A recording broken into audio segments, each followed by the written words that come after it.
Bonjour bien-aimés, bonjour chers frères et sœurs, chers amis, que Dieu vous bénisse abondamment et bienvenue encore à ce moment merveilleux que nous avons dénommé 5 minutes pour se préparer à entrer dans la vie éternelle. Je suis le pasteur Valérie Mouchingan pour vous servir et croyez-moi, c'est toujours une joie pour moi de vous retrouver chaque matin. Aujourd'hui, nous lisons dans le livre de la Genèse au chapitre 25 et le verset 28, Genèse 25, verset 8, pardon, Genèse 25, verset 8. Abraham expira et mourut après une heureuse vieillesse, âgé et rassasié de jours, et il fut recueilli auprès de son peuple. Amen. Abraham expira et mourut après une heureuse vieillesse, âgé et rassasié de jours, et il fut recueilli auprès de son peuple. Amen. Ah, bien-aimé, la vie d'Abraham, c'est une vie extraordinaire. Je vous assure, le jour où vous pourriez, n'est-ce pas, étudier cette vie, elle est vraiment terrible, la vie d'Abraham. C'est vraiment un homme de foi. C'est vraiment un homme de foi. Et vous devez savoir que nous adorons un Dieu d'alliance qui ne faillit jamais, mais qui accomplit toutes choses avec fidélité.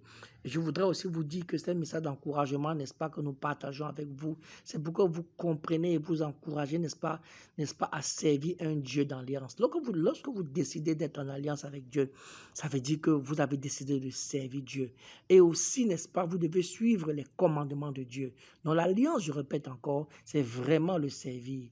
Et sa part est de nous donner des commandements que nous allons suivre si nous devons exceller. C'est pour ça qu'il a été dit il a dit dans Deutéronome chapitre 28 que nous aurons la supériorité sur toutes les nations de la terre si seulement nous obéissons à ses commandements. Et je voudrais te dire, toi qui m'écoutes ce matin, que tu n'es pas né pour subir les situations. Non, mais tu es né pour les vaincre.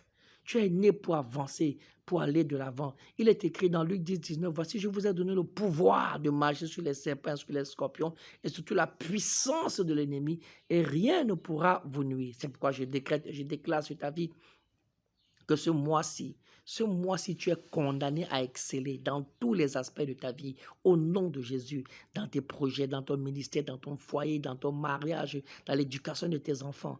Oui, je voudrais te dire, et c'est vraiment important ce que je vais te dire, cette phrase-ci, il faut que tu la saisisses. Et tu dois comprendre que Dieu n'est pas en train de réfléchir à comment t'accorder de jours heureux, mais il a déjà accompli depuis très longtemps.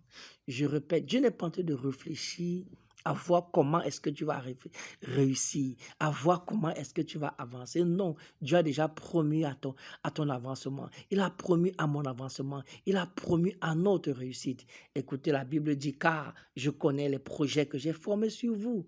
Vous entendez? Il dit les projets de paix et non de malheur, afin de vous donner un avenir et de l'espérance. Ça, c'est Jérémie 29, verset 9 à 11. Donc, Dieu a déjà planifié alors un plan de paix pour chacun d'entre nous. C'est pourquoi je déclare que tu ne mourras pas avant ton temps, au nom de Jésus. Mais tu seras rassasié de jours heureux. La Bible nous enseigne une histoire merveilleuse dans le livre de 2 Samuel chapitre 6.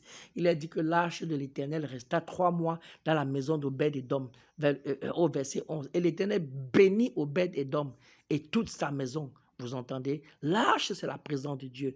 Lorsque nous cherchons la présence de Dieu, il y a une grande bénédiction qui nous accompagne. Je décrète que de la même manière, la bénédiction t'accompagne. Tout projet de mort programmé contre toi et ta famille est anéanti, contre ton ministère est voué à l'échec dans le nom puissant de Jésus-Christ de Nazareth. L'Éternel te donne la victoire. L'Éternel combat pour toi. Il a dit au peuple d'Israël, n'est-ce pas, au travers de Moïse, il a dit, restez là simplement devant, je crois c'est Exode 14, 14, et vous verrez alors ce que l'Éternel va accomplir. C'est pourquoi je te dis encore que tes yeux soient sur l'Éternel. Devant toi, il y a la mer rouge. Derrière, il y a Pharaon et toute son armée.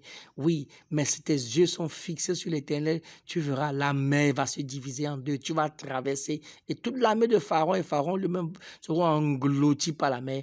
Dans le nom puissant de Jésus, je décrète que ce soit ton partage tout au long de ce mois, tout au long de cette semaine, dans le nom puissant de Jésus.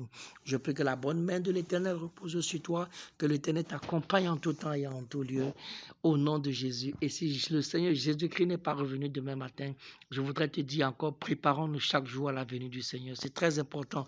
Vous savez, si tu reconnais qu'il y a un péché dans ta vie, c'est important de te repentir en même temps. Si tu reconnais qu'il y a quelque chose qui t'empêche et que tu reconnais que c'est un péché, demande la grâce à Dieu. Si tu vas dans une église, si tu as un pasteur, demande-lui de t'aider. C'est très important de ne pas rester dans le péché. Vous entendez, c'est très important parce que c'est à cause du péché que le Seigneur Jésus-Christ est venu. Vous entendez? Donc, et la Bible nous encourage à travailler à notre salut avec crainte et tremblement. Je prie que Dieu te bénisse abondamment, que sa puissante grâce repose sur toi. Et si le Seigneur Jésus n'est pas revenu avant demain, assurément nous allons nous reparler. Amen.